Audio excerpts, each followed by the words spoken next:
Welcome to the More Than More podcast, where we discuss building meaningful, impactful businesses, careers, and lives through real estate. Welcome, Justin and Jamie. Hi. Good morning.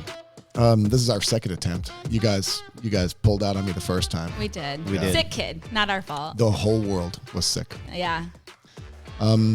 Hey, Yeah. I'm just going to start here. Okay. Why hot pink? I was just bored of the REMAX colors for one. For real? Part of it. Well, and I've had like a little brand every 5-ish years so it started like as purple because that was a color of authority, and then I did gold, and then I was like, screw it, I'm gonna do pink. I don't see pink anywhere. I like pink, and then I looked up the meaning of it, which I forget now, but I just rolled with it. There's a meaning to hot pink? There was, like in the colors of like what people marketing type stuff. Oh. Yeah. Never knew that. So Yeah. I thought this was just like a lifelong, you were No. a girl that wore like... No, I do wear Sparkly. a lot of hot pink, but there's, Okay. and then Justin joined like literally a few months later, and I was like, Yeah. I'm not changing it, so get on board. So, okay, it's not like your house is hot pink. No. It's not like, this is a branding thing that you've done. 100%. That's super cool. When did Yeah. that start? 4 years ago. Oh, Yeah. 4.5, 5 years ago. Yeah, almost 5. And now we see it everywhere. You think you've started something? I don't know if I started it, but I think I see a lot more of it. Kind of like my COVID conversation. I Yes. didn't start COVID, Right. but I certainly was But you might responsible have for spread helping. it. Yeah. So are you in on this hot pink thing? Yeah, You I have am. hot pink clothing? I do. Actually, I do. There's quite a bit of it in my wardrobe. We You also won't see a lot of it during like the fall season because they just don't make it. But yeah, definitely. in summer. Now, Summer clothes, you'll start seeing it a lot more now. Yeah. how do we blend this with our brand? Well, black. We use a lot of black. works. Yep. And the gold looks okay with it too. Yeah. Okay. So we're just, and now people expect it. Like we go around Waukee where we live and they're like, where's your pink? And I'm like, okay, well, I need to get more. Well, wait, Kristen Polly, doesn't she have a hot pink blazer in her Yes. photos as Yeah. well? Yep. Did she Yes. copy you? I don't think so. Okay. No. She's listening. Yeah. Hi, Kristen. She's been doing it a while. Yeah. Well, thanks for coming, guys. You're welcome. I'm interested to hear several things from you guys, especially because you have been in this game about as long as me, right? 22 years in May. What was the year? 2004. Okay, yeah, that's about when I It's- started. I didn't make it to Des Moines until like 2006 because I Yeah. was mostly in Ames. Oh, yeah.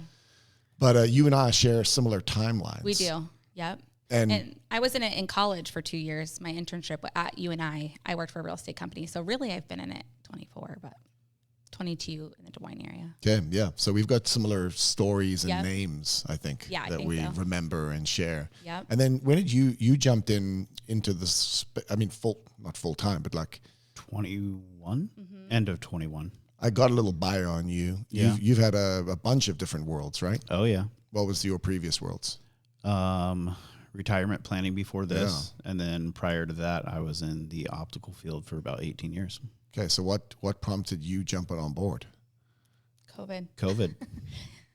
Eliminated Yeah. position. Yep. Okay, And then so the Figuring out stars what was just next. aligned. Yeah. It and was. basically, yeah. It wasn't something you were thinking about in the future or planning. It was just like plan way B. down the future. Way like, down the future, we always kind of kicked the idea around Yeah. of maybe. like retirement Yeah. time, maybe joining, flipping, or doing something like that. But yeah, not to this degree. So COVID happens. We- You lose. I'm going to come back to your Yeah. story because you got a long one. Right. But you you've got this other career. COVID Yeah. happens. You lose your gig, Yep. and you guys just sit down one day. There's a bottle of red wine. I'm assuming. There actually Yeah. was no wine that Okay. night. I I don't think think there was. Yeah, we were in our right mind. Yeah. For sure.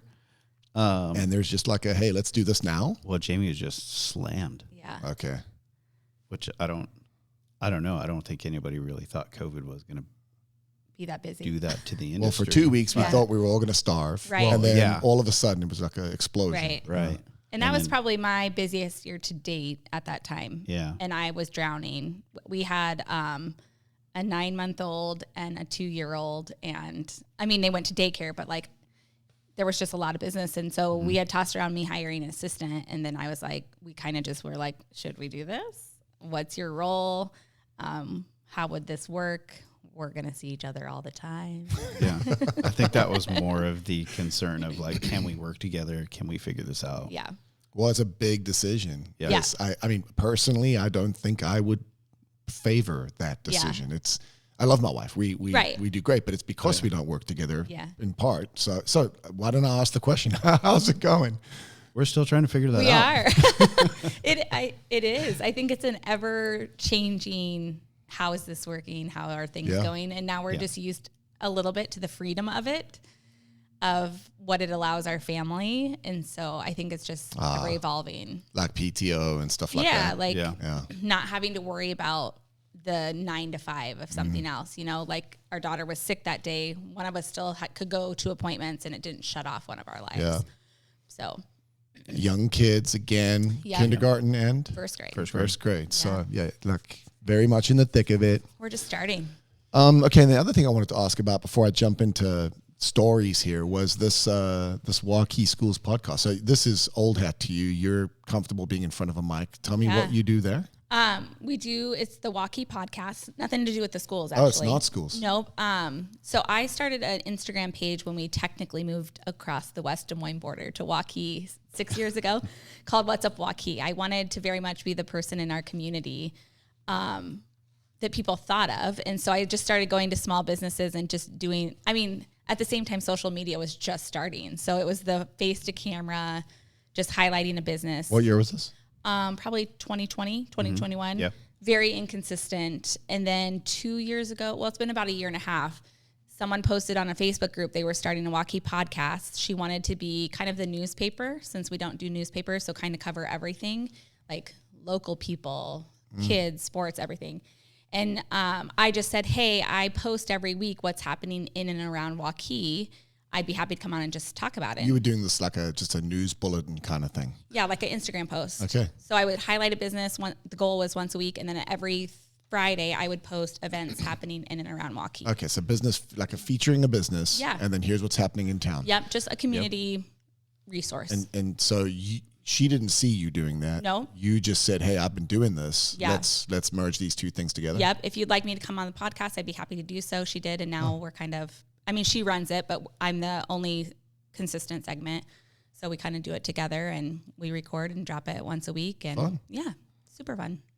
So you're a pro. I wouldn't say a pro, but I like to talk. I have the gift of the gab. You're a pro at that. Yeah, I am a pro at that. Okay, well, we agree. We're going to work to make sure that Justin gets his fair share of the mic today. We are. Well, very cool. So why don't we go back? I'm interested in the story. Justin, help us understand how you're tagging along at this point, maybe. But so you jump in at 2004. You've done 2 years of school before that. Yep. Now, where I remember the story here was it Godwin that you were with? Yep. So this is REMAX Real Estate Group in Windsor Heights. So Don I had a friend who was the IT person for Don, and they were in their series of growth at the time. So when I started for him, he was looking to retire, which is, we laugh all the time because that was 22 years ago, and I'm not sure he's still technically fully retired. But he was looking to retire and wanted someone to help him run the office. They had just built, I think I started 2 months after they built that new Windsor Heights office. Like on University? Yeah, in Windsor Heights. Very cool. And so he would hand me, I started in May. I was licensed in July. And I passed my test in July. By September, I was licensed to help him. My first few deals were just leads. He didn't want to work weekends. He didn't want to work nights. And then I helped him run the office and all the agents. At that time, at one point, we got up to 100 agents, which was a big deal. Back then, REMAX did not hire new agents or young agents. It was a very seasoned business, full-time agent thing. It was a tight-knit group, if I recall. It was. Very culture-driven. Don's yes. Let's give a shout-out to Don and Mary. They're amazing people. Yeah, great people. And I spent a lot of time with him running the board and stuff like that. It was very much a family. That's what it seemed like. Yes. And so how did you get pulled into that family? Like, where did you find them? One of my girlfriends from college was working for them. Okay. And his assistant happened to be leaving. And I drove down. So I actually have a degree in real estate, which is weird. From Iowa? You and I offered, I was a finance major, and I had a friend who was like, hey, for an extra 12 hours, you can just get a degree in both. And then I worked for real estate, but they were only wanting to pay me like $8 an hour to stay after I graduated. And I was like, that doesn't sound very fun. All my friends were moving to Des Moines. That's what I made when I started. I know, but now it's like $8 an hour. My kids make like 17 or 20. I know, it's crazy. Ridiculous. So I was like, what am I going to do? And I wanted to be my dream, not dream, but what I always envisioned doing was being a banker. But then in college, I got That's a terrible dream. I know, but I got in trouble of having, using a fake ID. So no one would hire me because that's a form of forgery. Wow. Yeah. And so I got halfway to Des Moines to interview with Northwestern Mutual. They were actually in our Urbandale building at the time. Yeah. And I was like, I'm not doing this. I'm not working commission only. I'm not going to go after like finding random people. I'm not doing it. And so then when my friend said REMAX was hiring, I applied for that position and got it. And now look at me. Commission only, going after my own people. So you start selling, you're doing some administrative work, you start selling. Yep. It's 2004 still. And so you get to see 2-3 years of sort of crazy real estate boom. And then you get to live through the crash. Yeah. So he was okay with me growing my own business as long as it didn't interfere with his. Okay. But I was in my mid-20s, like everyone's starting to buy homes, get married. And so about 2006, I can't remember what part of the year, I just couldn't do it all. Like it was either time to do my own thing or focus on his. So in 2006, I went totally on my own. And then 2008 happened. Yeah. So you see it all fall apart. How do you do? Do you survive? I survived. Thankfully, I have helpful parents. They helped a little bit. I got a second job. How much were you selling at that point? Probably like, I don't even think 100,000 GCI. I mean, I think probably like 8 to 10 houses maybe. It's kind of funny. I've tracked every year what my GCI was and the amount sold. Yeah. It's just funny to track because obviously price points have gone up and like all that stuff. But so yeah, probably, I don't know. But that's still a decent amount of revenue. It was decent, yeah. And so at this point, it's not like you're Justin paying the bills. Oh, no. It's just me. I bought a house, living there. I didn't meet him till much later. We didn't even know each other. Oh, I didn't know this part of the story. Yeah. Okay. So he's from California. I was still on a beach in California. Yeah. Living the dream life. Yeah. So I thought. So when do you show up here? 2013 is when I moved here. But we don't meet until 2016. Yeah, 2016. I feel like there's a whole nother story here that I know nothing about. Yeah. So, okay. So you guys meet in 2016. The beginning of 2016. Okay. So what brought you here, Justin? I got tired of the just beach. basically You got tired of the perfect weather. Yeah. I grew up in Huntington Beach, California. Yeah. Like very near the beach, less than a mile away. And who would want to stay there? Right. I thought it was just the dream. Everybody went there for a vacation and I didn't want to leave. But then, you get in mid-20s and I just got tired of the rat race is what happened. So I was ready for a major change. What was here? My sister actually married a guy from Ankeny, and I came back a couple times to visit, and I just kind of thought, well, the Midwest is kind of cool.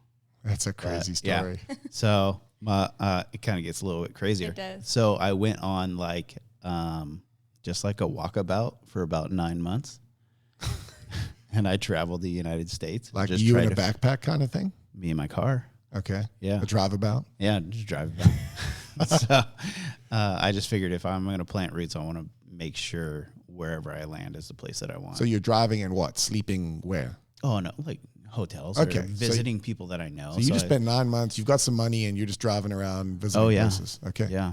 Tried Austin for a little bit. Didn't like the whole Texas vibe, so I bounced out of there. Had family in Atlanta, so I tried the whole East Coast, the Southern thing, and it wasn't for me. I just kept coming back to Ankeny, freaking Iowa. Isn't that crazy? Yeah. Well, I don't want to judge you. No. But here I am too, right? Grew up on the beach in South Africa. But I think maybe both of us must have been dropped on our heads as kids. I think so. Yeah. No, I want to take that back. I was just saying yesterday, people from here don't understand how good it is relative to, there's trade-offs and everything, and it sucks to be here in February when it's cold and snowing still. But the quality of life, the traffic, the quality of people, the capacity to earn and have a good life, and then travel. Yeah. Right. Yeah. It's not a bad spot. Yep. So you, no regrets? None whatsoever.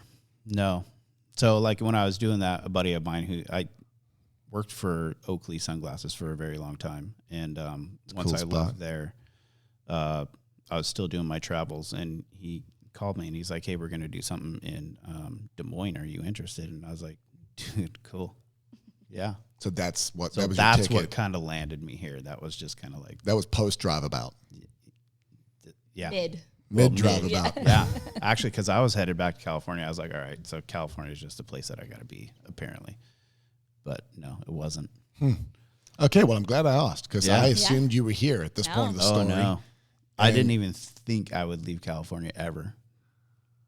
So, but no, like you said, a lot of people don't realize what a gem of a place this actually is. Yeah, well, I feel the same about this whole country. Yeah. I think a lot of people need to go spend some time somewhere else for a minute so that they understand what's actually good about here. Oh, yeah.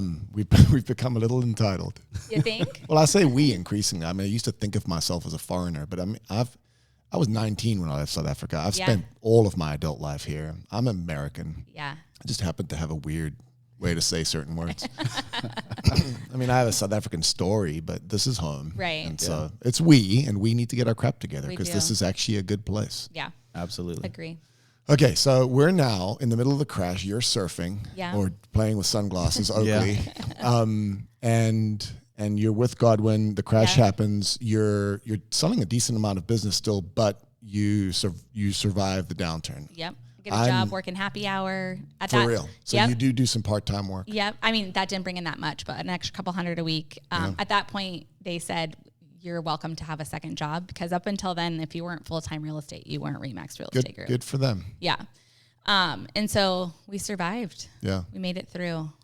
So at some point, though, you get roped in with, it wasn't Stonehawker. Yep. It was Ralph Stonehawker. So Ralph was the mentor for that office. Okay. And so when I went on my own, my office moved down by his, and he was just the go-to guy. Him and Jerry Aldrich were the trainers. Jerry trained us on how to write offers, how to negotiate offers. We still did agent tours. So every Wednesday, you better be in those cars so that they could show you in the houses what to look for. It's a little old school. So old school. But in a healthy way. Yeah.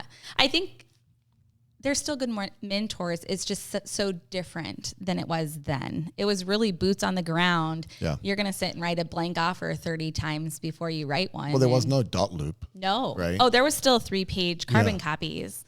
We still faxed. Like, it was so much more time, because you had to take your people into the office and write it by hand and deliver things to the other agent. There's another entitlement. Like, I don't think agents today understand how much is possible relative to what was possible then. Absolutely, yeah. The efficiencies are huge. They are. So what was Ralph's thing? Because he was well known. Was it, what did he used to have TV commercials, or what was he was he the numbers guy? No, I don't remember what his commercials and stuff were. I just remember Robin his name. Polder was in that office too. She was one of the first teams. Yeah, she was famous for having this big team, and no one did that here yet. Yep. He was just infamous for, you're going to work hard. Like, if you're not busy, then you're in this office 8 to 5, because it is a job. Just call everyone you know. Yeah. So overall, when you look back at that experience with REMAX, those early years going through the crash, a mentor like Don. Yep. Another mentor like Ralph. Yep. What's your big takeaway from all that? Like, what do you think you gained from all that other people aren't getting today? They are the reason behind my success. I think there was a lot of old school tips, not that I do them all, but I think it was just, Ralph's thing always was, do the right thing. It'll come back to benefit you. Yeah, that's good. Yeah, it's just, it's not about the paycheck, even though sometimes, unfortunately, it is, but still do the right thing, even if that means you're not getting paid or you're having to pay your own money to do something. And then he was one of the first ones, I think, that started client events. He had a huge Adventureland every year for people to come. I mean, he had some decent big client events, like a pumpkin party every year. So he did 2 big ones, but nothing new under the sun. No, not at all. We just do it through dot loop now. Yeah, right. And Buffini, they leaned in a lot to Buffini. So I did all those courses early on. Yeah, 100 Days to Greatness, and we did the what's the one, the sprint and Blitz. Blitz. Yeah. So they always were pushing that kind of thing, like personal notes, Popeyes type of stuff. Yeah, good for them. I knew there was a reason I liked Don. Yeah. I mean, you could just tell he was a good guy and cared about the right things. I met him at Saleville Baptist Church for a stint that we were there. Yeah. But good people. And so you found yourself in a good space. Yes. You got taught the right fundamentals, it sounds like.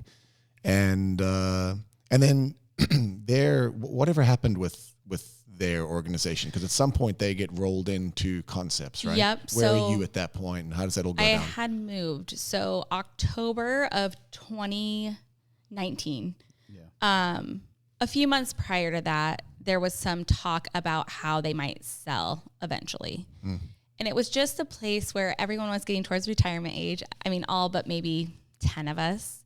A lot of silver hair in the room. Yeah, and it was social media was kind of starting at that time to get a little bit more prevalent, and there just wasn't a lot of, I don't know, like I do well, being around people who do better than me, which is why REMAX was so great, but also like I want to learn, and I would rather be the people to do something first than last, and so I just started thinking of maybe getting around some younger people.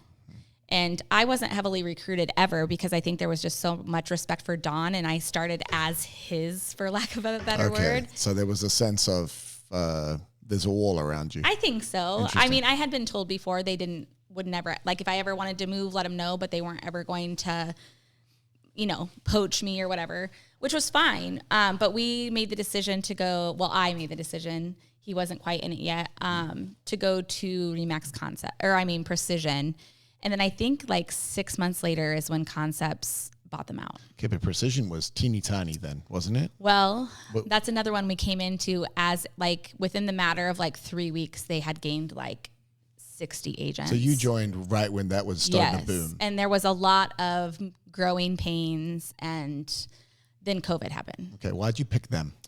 I picked them because a lot of agents that I knew worked there. They had a lot of younger up and coming agents, and they were REMAX, and I didn't want to go work for Concepts. So the brand, it was still red and blue, and still brand. You weren't ready for hot pink yet. No.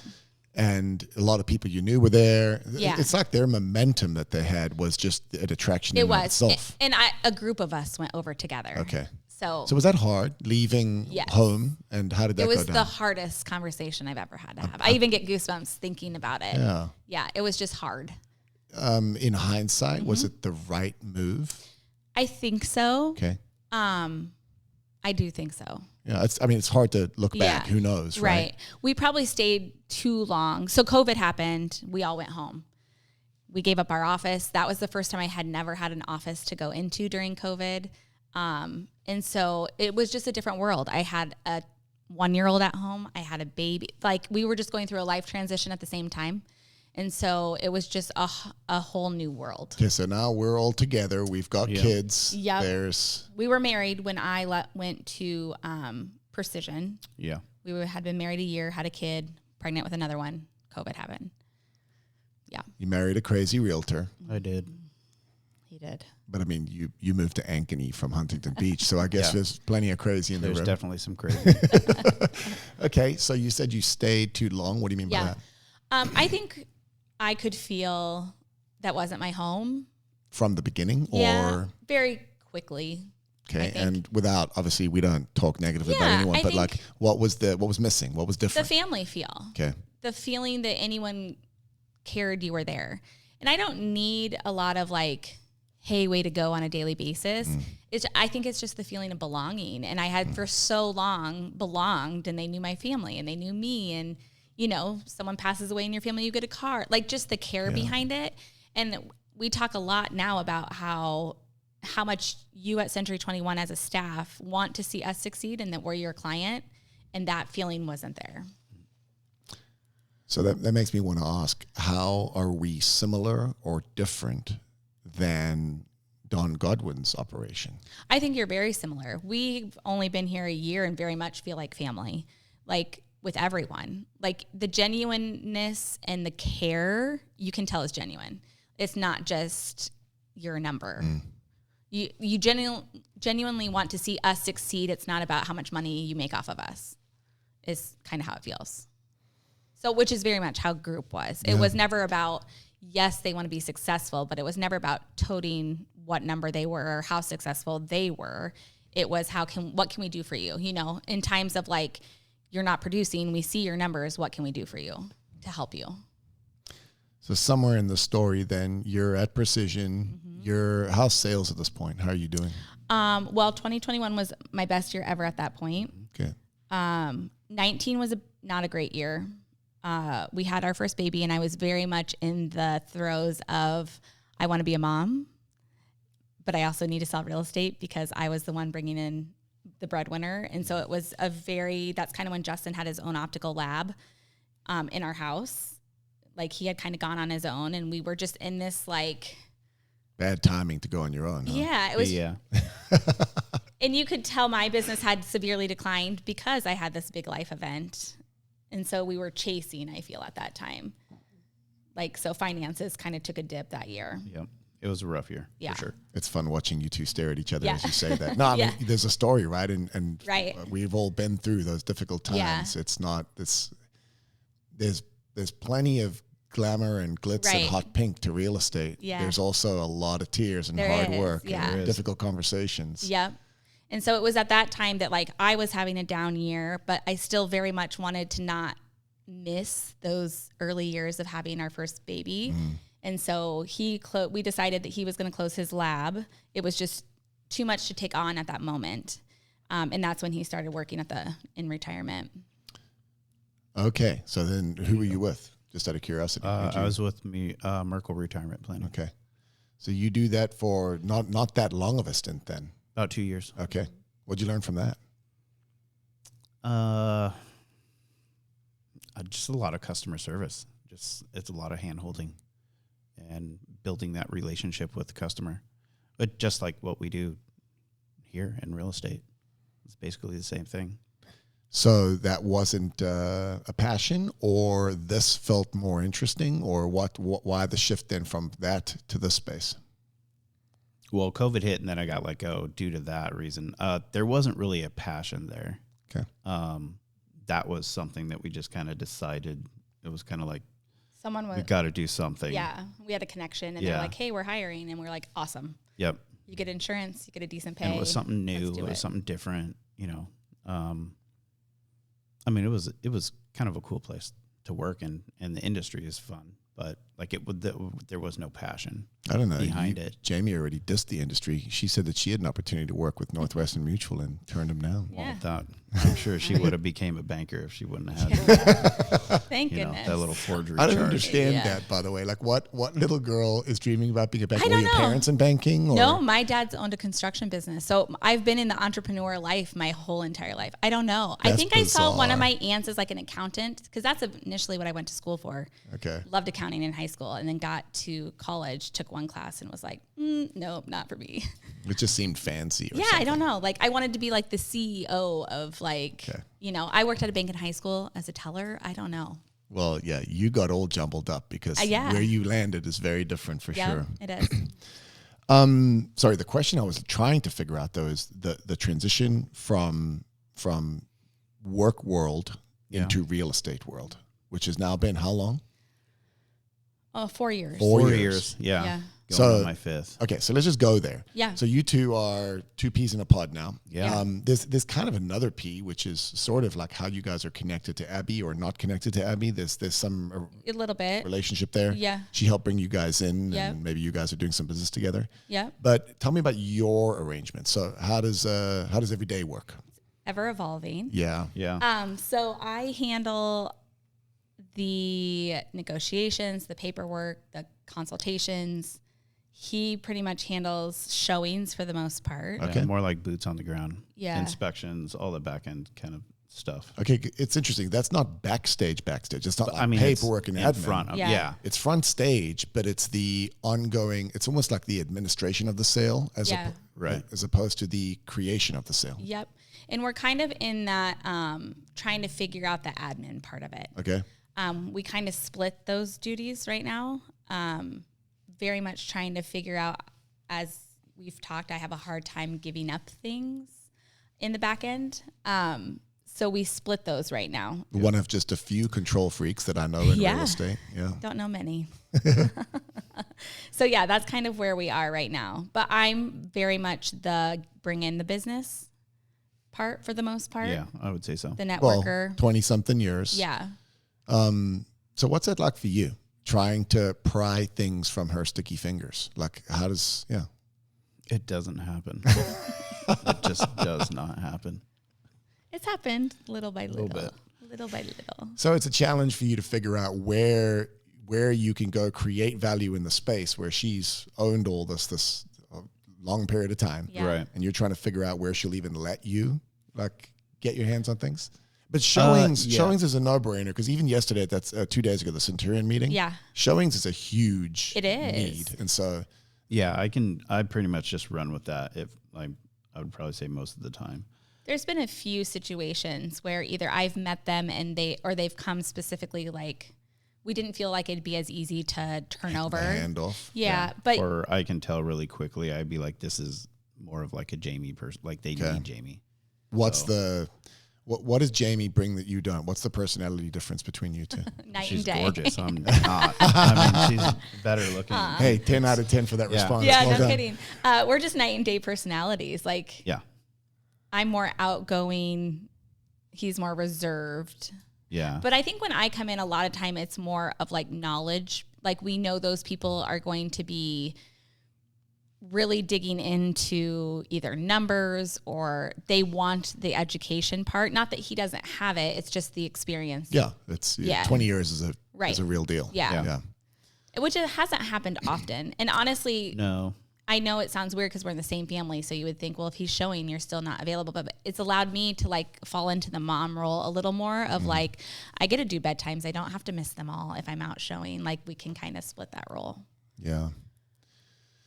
Yeah. And so then in the ideal situation, you find the right person. They're great to hand off. You're facilitating showings. When it's offer time, it's coming back to you. Right now, yes. We're working on that. That's a question mark, though. Yeah. Well, logistically, it's just a struggle, or I'll let you answer that.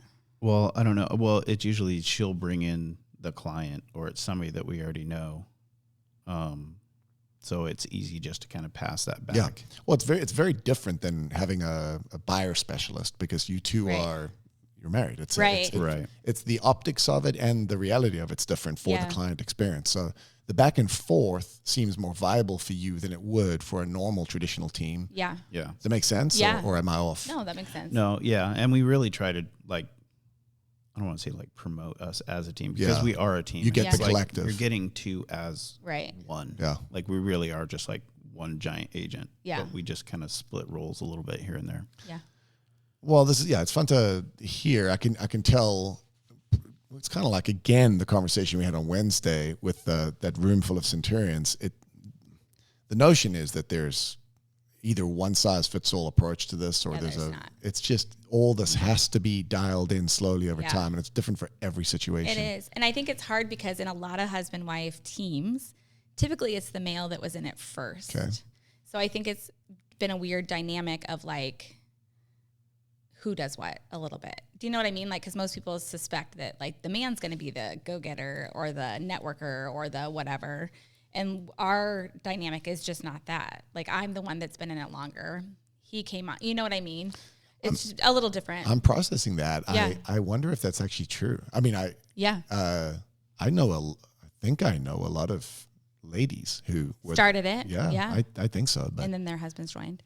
yeah. Which is a really cool thing. So Yeah. I'm interested in the pros and cons of that. Like the one that's obvious is when you build a team and it is a spouse situation, the downside is vacations and stuff like that. You're both out. Yeah. Yep. So are there other pro cons that you guys have experienced? I think, go ahead. I'd say another con would be it's hard to shut it off. Yeah. Like when you're at home, we're still in business mode. I mean, even though plenty of us write deals at 11 o'clock at night or whatever, but it's always a constant. It's really hard to be like, okay, now we're in family mode. But even though we're doing family mode, something always pops up about. You jump in bed, it's 11 o'clock, and you're like, did you get those signatures from the Smiths? Yeah. I think it's both because then it's hard to shut off family mode. Like say when things are happening of you're both still there in it. So I think it's hard to like make that adjustment. And we're just together a lot. Like that's a good thing and a bad thing. Like we don't get our own space to then want to be around it. You know what I mean? It's hard. It's just a hard dynamic. And all this stuff is again, trade-offs. Right, absolutely. So it's not good or bad. It's just you pick your bed and then you figure out how to sleep well in it. How are you solving for that? Do you need like alone time? Yes. Yes. Yes. We've tried. You have plenty of things that you kind of do. I mean, as far as my girlfriends, your girl lunches and stuff that you kind of set up. So you kind of gotta make time for that. Yeah. Yeah. But he's working on a hobby. I'm working on it. You don't have one yet? I don't get to golf as much as I would like to. That would be the hobby, though? That would be the hobby, but... Well, you guys are also at a chapter where your hard kids... season of life, yeah. Have you heard the spring, summer, winter, fall? Okay. I think I've heard it from you. Maybe. Yeah. I'm speaking about it a lot these days. It's very close to my heart because it's totally liberated my thinking of I'm coming out of my summer. Yeah. And so fall's a very different space. Yeah. And my kids are 20 and 18 and I got a lot of time and freedom and money starts to work for you. And but you guys are in the thick of summer. You're super successful and you're doing well, but your kids are young. And so it's very complicated. And I think that's something I have to remember. Like a lot of my peers are entering their empty nester years. And so even like as far as like where they are financially or all these things, yes, I had that career for a very long time. I was probably not the greatest with my money, but I lived a great life. I traveled, I did all the things before I got married. But I think then I wasn't prepared for what the kid portion took of it. And getting back to that point of like feeling the success isn't quite there yet. Well, part of that whole spring, summer, winter, fall, winter thing is that summer is known to be some of the least happy times of your life. It's hard. It is hard. So you guys are in the thick of the hard, but it sounds like you're winning. I hope just so. Trying to dial it in one step at a time. Yeah, I feel it. Yeah. So why don't you explain briefly what's working for you guys right now? So you've obviously, there's a lot you're figuring out, but you're doing something right. Yeah. So what is the thing that you feel you've done right that's positioned you to be winning the way you are? I think the relationships I've built is the number one reason we are doing what we're doing. So make that not a cliche. So I know what you mean because I do this for a living too, but dig into that more. I think just making your clients feel that you care for them. They're not a number. They are a person. And I've always said, even since he's joined me and he saw it before, is like, I'm never going to pressure someone into buying anything. I've probably talked more people out of things than into them. But like these are people with families and this is a big deal. So to write that off as like their feelings don't matter, you shouldn't be stressed, this is great, isn't really how we do business. But we also, the client care part of it, I would say is our process makes people feel really good. Like we spoil our people a little bit along the way. Some people say we spend too much on it, but this is in the transaction itself? In the transaction and then probably post also. Yeah. You used the word process there. And so this isn't just a thing you do along the way. This is something you've structured as a system into the sales process? Over the last few years. I would say up until probably 4 or 5 years ago, it was just this sounds good, let's do it. It wasn't consistent. Okay. We still kind of find it hard sometimes, the consistency as we get busier of like what is the first to fall off or things like that. But we've structured it so that we're spending some things during the process to like keep the excitement going. Are these are tangible gifts? Yeah, these are like cookies or like just things to make them feel even better. And you've documented this process so that you can hopefully duplicate it and sustain it over time. But again, when you get super busy, those go. You probably need another administrator at some point to execute on that. Oh, absolutely. Yeah. And we're in talks of that, of like what that looks like. We're kind of teaming up with Abby as she evolves in her career and how that looks like for us as our kids age and start extracurriculars and knowing that we are a family. And so if we're gone, we're gone. Yeah. So going to need some time. It seems like the next logical step so that you have the capacity to truly go on vacation and breathe. Yeah. So it's just getting there. I've had one admin in my career, 2 maybe, that each one lasted for like 2 weeks. One was due to COVID, didn't know what was happening. I get very scared when I'm giving up my money and responsible for someone else's family, because it's a lot to... You feel like that's a responsibility. Yeah. Like if I'm going to give you a job, I need to make sure that job's secure. Okay. And that's a little hard sometimes. You feel like it's not right and it wouldn't be, or you feel like you haven't done your homework yet to build it, that it's... I still feel like we're on that seasonal roller coaster a little bit. The consistency has grown over the years, and we've tracked, so we know what months, how to like spread that out a little bit. It's just, I still think the fear of like being responsible for someone else, as we're already responsible for 2 young beings, adding something else to our plate seems daunting. Yeah, this is a big sticking point for a lot of you guys. Yeah. It's a struggle. And I mean, I've got the luxury of having 40-something W-2s. And so you get, there's the other side of the mountain, right? Where it's like, I couldn't imagine not having that responsibility. Yeah. But I do see this, and you bump your shins a couple times, then you get a little shell shocked or trigger shy, and So and then the timing, right? Like you can ask Justin, like he probably didn't have the best training in this business, even though I'm experienced. I'm from not you, right? Okay. Like when things get busy, you just want it done, and so you do it yourself because that's the quickest way to get to point A to B. So that's been a struggle with us, so I can't imagine if it was with someone else. Or maybe you'd do better with someone that you don't share a bed with. Could be. Probably, yes. Maybe. Okay, go back to that question. So I love the answer so far. You said, what I heard you say is you put the people before the sale. Absolutely. That's the way you described it. You blow up sales sometimes because it's the right thing for the people. And then I heard you say what I would call The Power of Moments. Have you read that book, The Power of Moments? I haven't. Great book. Let me get you a copy before you leave. Okay. But that's just about systematizing. There's sort of like benchmarks in any sales process. There's moments, there's peak moments, there's hard moments, and it's into those peaks and valleys that we have. It's sort of like the ideal fertile ground for the delivery of exceptional experience for the client. Yeah. It's what they remember. They remember the peak, they remember the end. Yep. There's a lot of data on this. And so Power of Moments is the best book I've found to not just describe the notion of creating a remarkable client experience, but actually to intentionally systematize it in a way that works for the human mind. Yeah. So that's really, really good. So I heard those 2 things, Power of Moments and relationships over transactions. What else? Like I also heard you say earlier, you guys were very much in the Buffini space. So you learned the business through the filter of working by referral. Absolutely. And I'm interested in that partly because we haven't led the way on that in Des Moines, but we were very early into that. And I think we embraced it maybe more than anybody else did. I know other companies that did the classes, but they never really embraced a relational approach to sales.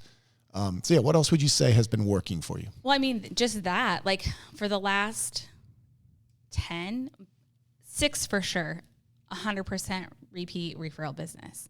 Which makes this job 100% more enjoyable when you're not trying to convince people that you know what you're talking about.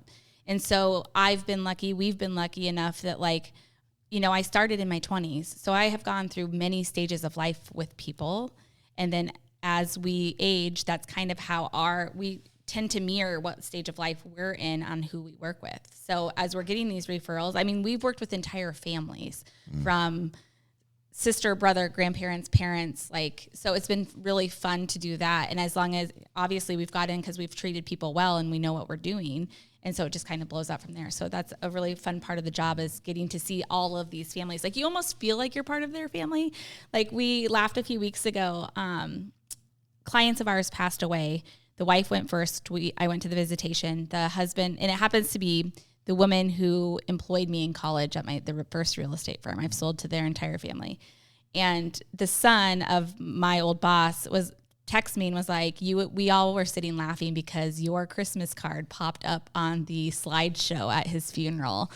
And, that's usually reserved for family. And they all laughed because it just is a relationship, and they take you into their families too. And then you become that trusted figure that you could say the sky's green and they're like, okay. I mean, we don't do that, but I mean, that's how much these people trust you. Yeah. Yeah, I saw a funny TikTok or Instagram reel the other day. It was teasing realtors where the whole the greatest compliment you can give me is to refer me to your friends and family. Yeah. And it is cliched and it is silly. Also, it's true. It is. It's true that if people are willing, if they feel safe, if they feel like you had their back, that they pass you on to grandma is what I call it, is a huge compliment. It's the best. Because, I mean, you don't do that unless you truly trust the person you're handing them to, especially for the high stakes that we're dealing with.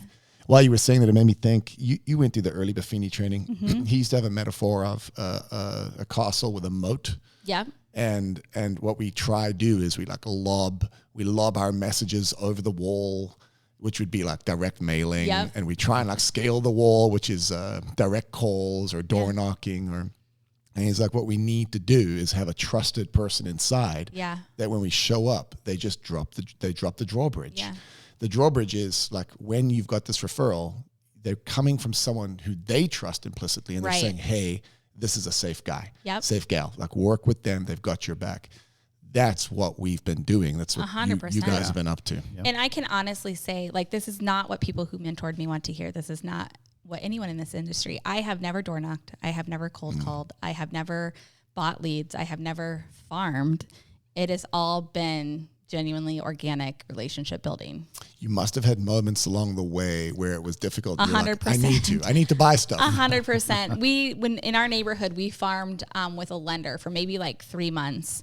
And I was like, this is silly. We could be doing so many other things with this money than just hoping for a sale. Yeah. So what you're convicted about that. And I love that because once you stop, you got to go try the greener grass before you realize, wait, I'm actually in the most lush grass there is. Right. Yep. So once you develop those convictions, that's great, but there's always more to be done. So what do you need to be doing even better? We've really added a new spoke in the last couple of years of a way to bring in I love that you're using that language already.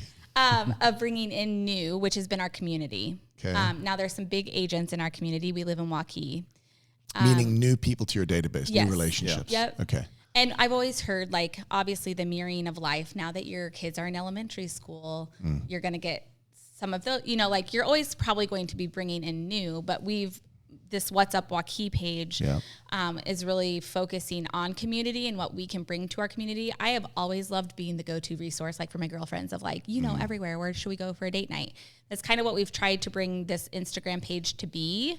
And we've really grown it in the last 2 years. The podcast has helped. Things we've done have helped, but I don't have the consistency or the time at the moment to like make it what it could be. Like we're starting to see people contact us and come to us from that.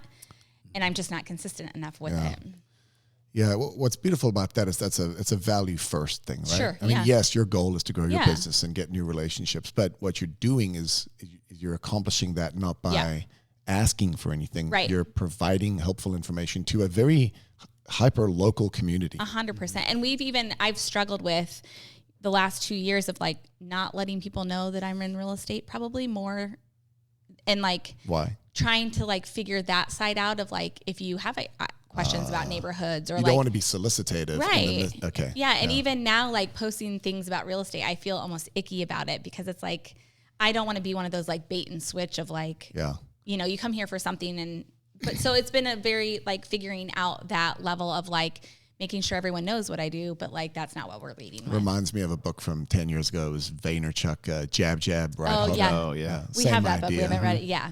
I mean, you don't have to read it. Well, right. Yeah. It's just like give ask, before you ask. I wonder in this environment if you even need to ask. Right. Given what you've done, I always think of hamburgers. Like give the hamburgers out, and then like, do you need to put a hook in it? Right. If I'm doing a great job, people know what real estate agents do, and yes, you do need to ask your database for referrals. Yeah. But do you need to ask strangers that you're providing great information about the local market? Yeah. Do you need to advertise, hey, call me if you ever have a real estate need? People are so burnt out on hooks. Yeah, 100%. And again, it goes back to the relationship. Like I've gotten involved with the chamber, just getting to know other business owners, like a whole different group, and like if you're truly in a chamber to get people, it's kind of a turnoff because there's 50,000 realtors that go to chamber events. It's gross. It's just more of getting to know the business owners in Waukee so that as I'm using your businesses or that I can share them and that I can literally say I know them and they're awesome people. It's a very small town that's a big town. Waukee is, honestly. It's like what Ankeny was. It is. Yeah. Yep. Yeah, it's crazy. Yeah.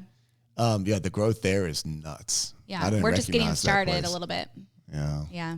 Well, what was I going to say? I think that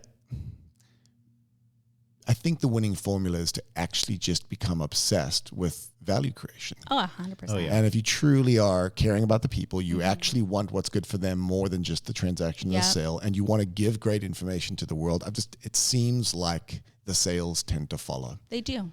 And it makes it fun and enjoyable because this is a very easy career to get burnt out on. One, who wants to feel dirty? Right. Who wants to feel 100%. Like they're knocking on doors all day? About 10,000 other people. Well, I don't think they want it. I just think they don't know any different. Yeah. I honestly feel like it's mostly ignorance. I think people no one wants to be a pain. Yeah. They know what it feels like when they get it on the other side. I just don't think that they understand that there's alternatives. Right. And the whole Coles Notes Popeyes thing, it is cliched enough that it just feels like there's no way that actually is that can't be the whole story. Right. There must be more to this.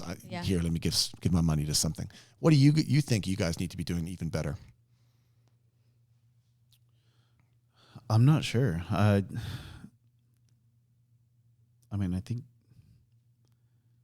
think we're doing good. We just need to ramp up a little bit of like what we have been doing. It's interesting, yeah. And just kind of we've really been focused on, how do I want to put it? Like getting things laid out the way that we feel. Yeah, I've watched you building a lot of systems lately. Yeah. Getting systems and processes really like dialed in. Yeah. Like that's I think that's where we really need to like focus. And once we get that done, I think everything is. And me handing more things off so that I can be out.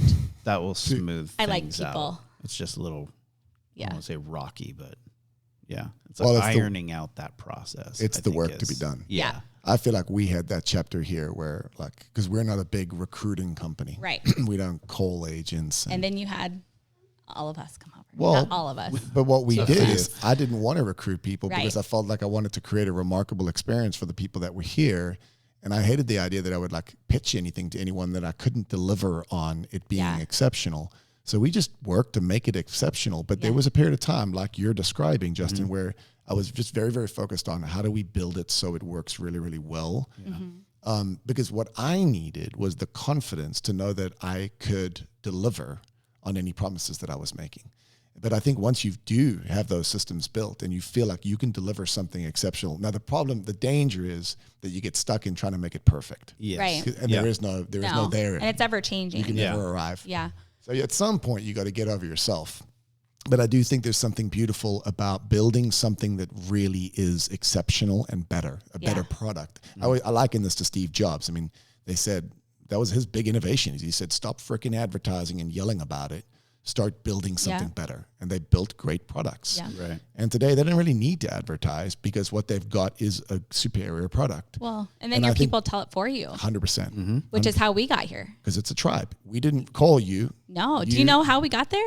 Well, I think there was several people in the office that were hounding you for weeks. Well, so Months, in years. 2023, I was in the new mom era and having a real hard time of not being surrounded by other moms. Yeah. And so Amy, Luke, and I got together and I was like, I need to have a lunch with other women who are successful and have children.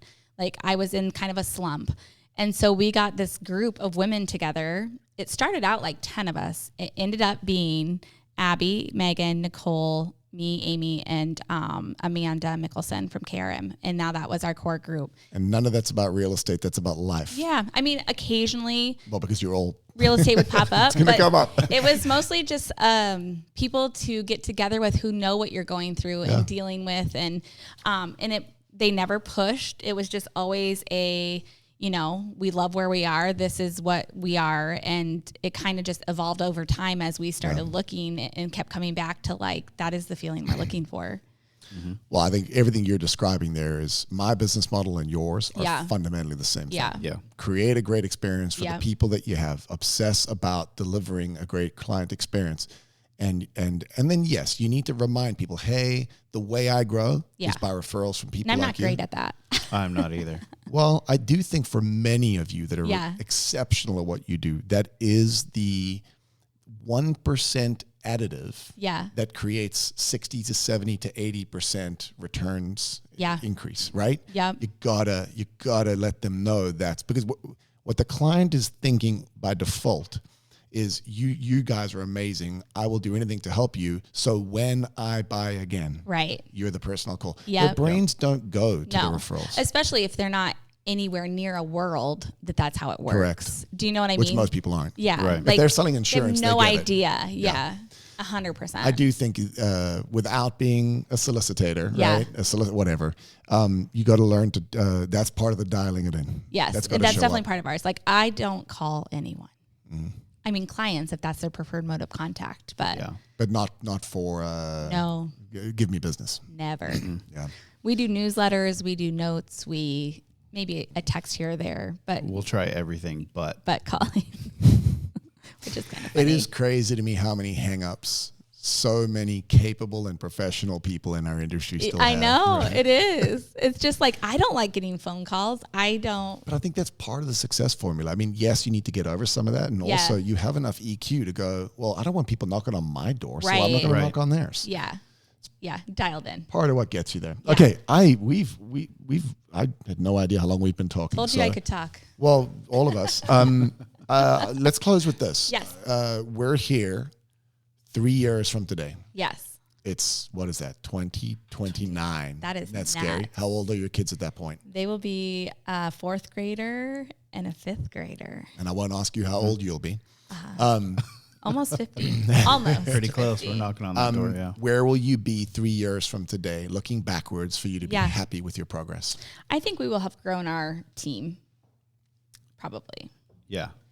Yeah, I mean, that's what we've talked about. That is it within our 3 to 5 year And by that, plan. you mean agents or administration? Probably both. Both. Okay. And probably having Justin a little more involved on the people part of it. Meaning? Him actually out getting people, him writing offers, kind of running parallel to me, and then having admin or marketing help, and then probably at least at minimum a buyer's agent.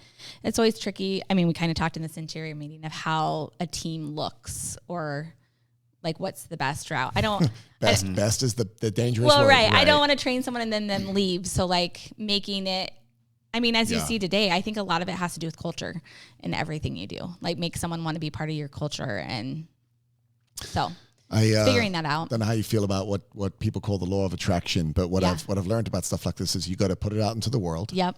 And then all of a sudden your brain's focused on it. Yeah. And you find what you're looking for. Also not forcing it. What I see is people trying to force it. 100%. I need a person, so I find this person they'll have to do. Yeah. And almost invariably the person magically appears. Yeah. The right person. Mm-hmm. Yeah. So you got to decide and you got to put your mind to it, but also you got to be patient and find, especially in the people business, find the right people. Yeah. And I think our 3 to 5 year plan is starting to get on the other side of those slower years of now getting into the like wealth building. Like we have time on our side with our kids, but like getting into the like rental space and getting some of those back end finances taken care of. And I mean, ideally someday we've even talked about having enough rentals that he can manage them or like things like that. Yeah. So do you have any today? No. Okay. So that's I've had one in my career and I got nervous and sold it.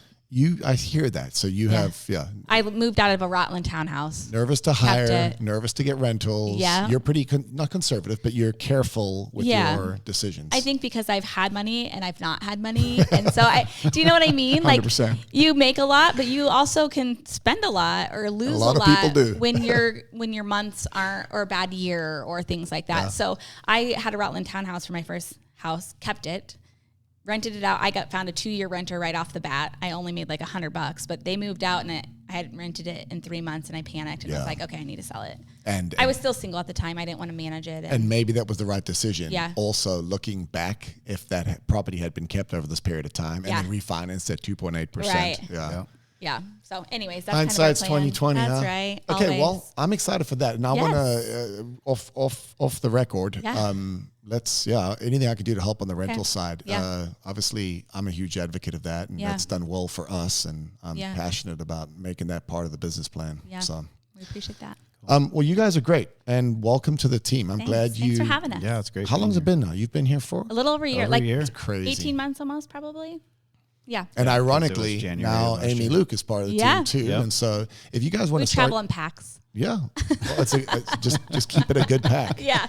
Right. So if you guys want to start any more mom groups or anything like that, Right? that's great because it Yeah. seems to be working for us. We're all a little busy right now. So Okay, well, thanks for sharing. It's I think it's thanks going to for be a having big us. year. I think so. You guys starting Yeah. off, how's it feeling right now? well, January, February is always rough for us. Yeah. So we just got back from vacation, reminding ourselves we will work again. We have a busy Which spring we are. coming up. We're Yeah. getting busy. The Yes. same realtor psychosis every single year. Okay, well, good luck. You guys have All got right. it. Thanks. Thank you for joining us today. For more episodes, resources, and show notes, head to morethanmorepodcast.com.